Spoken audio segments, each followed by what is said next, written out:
Hi, I'm Stacy with WTI. Have you ever used eye brightener? If you want a good one, go with this one from Catrice. This is an under eye brightener that I really love using.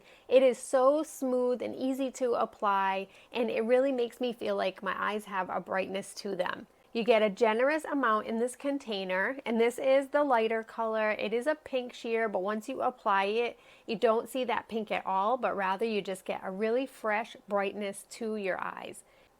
Especially when you've had a day where maybe you didn't eat good the night before, that really shows with my eyes.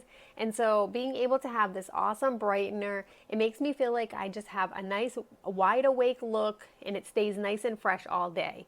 I love that it's so creamy that you can apply it either with a brush or just with your fingertip and blend it in, and it works really well. I also love using it above my eyelid for a nice primer for my eyes, or you can even honestly just use it as a shadow in itself.